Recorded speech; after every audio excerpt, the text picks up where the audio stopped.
We continue now with our series, The History of the New Coral Gables Museum. As you saw last month, the Works Progress Administration built several buildings in Coral Gables, but none of those buildings were as elegant and substantial to the community as the city's public safety building. For almost 40 years, it housed the city's first responders, Coral Gables Police and Fire Departments. But as the city grew, so did the need for a bigger building. Other departments moved in. Many years later, the Junior League of Miami had their own thrift shop there, and at one point, the building was even empty. But that all changed when Commissioner Withers was elected to office. He had always been impressed with the architecture and scale of the building, and very early on knew it needed to be preserved.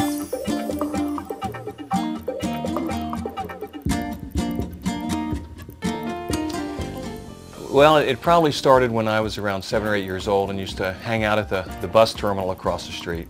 And I would always sometimes sit in the Howard Johnson's eating ice cream and looking across the street and just totally mesmerized with these faces on the wall and seeing the fire engines. And it was, you know, as a kid, a firehouse had a special attraction for me.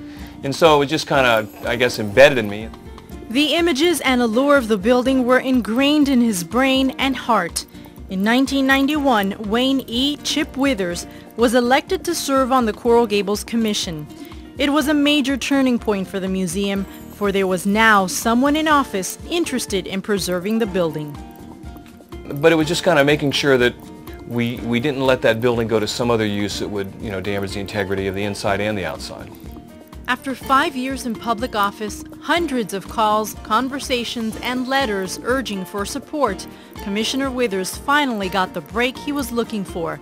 He wrote a letter to the Coral Gables Community Foundation asking for their help preserving the building. At the time, Don Slesnick, our mayor, was chairman of the Coral Gables Foundation. He thought the idea was great. He actually was very instrumental in securing from Kirk Landon an original $250,000 seed grant to get the whole ball rolling.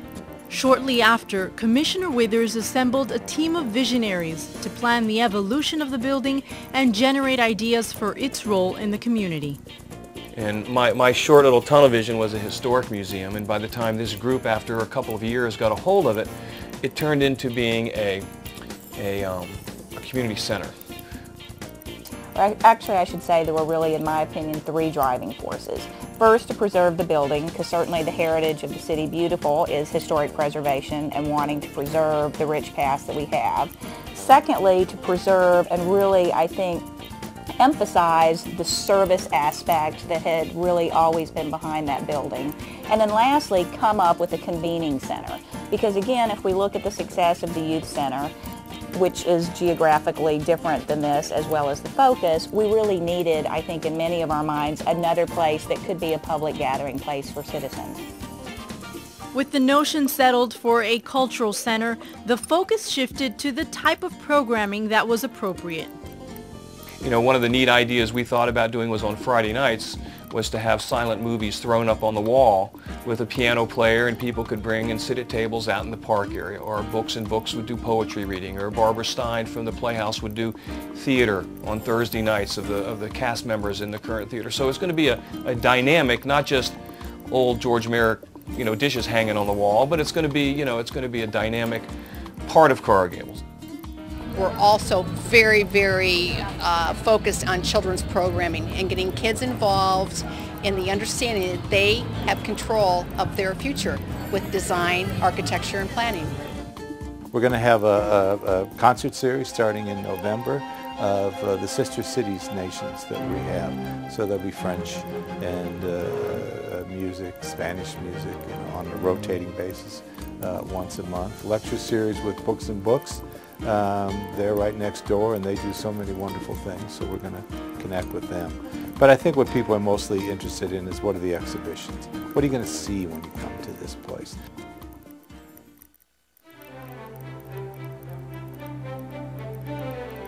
This will be the main entry to the museum. There'll be a receptionist desk in the space, and this will be the main point of orientation. Once you walk into the space, you'll be able to move to any point of the museum.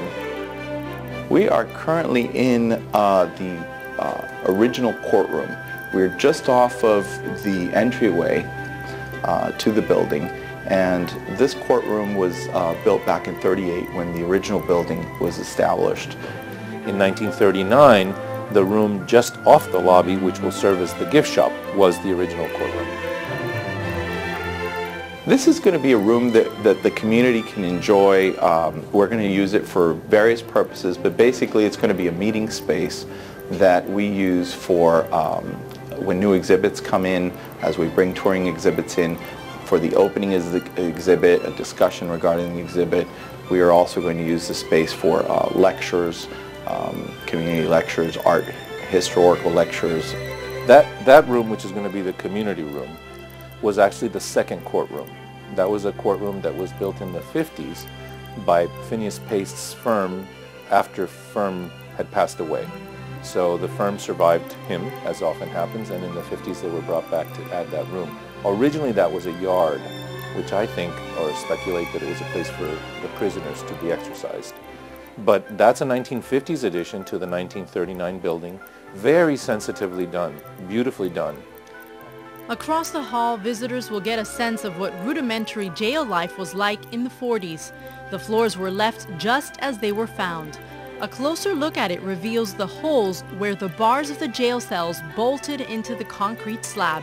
A hygiene trough ran alongside the back of the jail cells. It has since been filled, but its existence is still visible. You know, this was a rough and ready place. This was kind of like a man's world kind of place. And, you know, in today's world we don't use that term very much, but this was a place, it was not air conditioned, first and foremost. It was a place where a bunch of men were always hanging out, probably working out, waiting, resting, talking about Lord knows what, waiting for the next fire, or keeping the peace, or, you know, dispensing justice over someone who had broken the law. So it was a rough place. It wasn't a, well, it wasn't a pretty place. It wasn't a very polished place. It had a kind of rough masculine quality to it. Adjacent to the existing building will be the final piece to the puzzle, a state-of-the-art gallery space as versatile as it is large.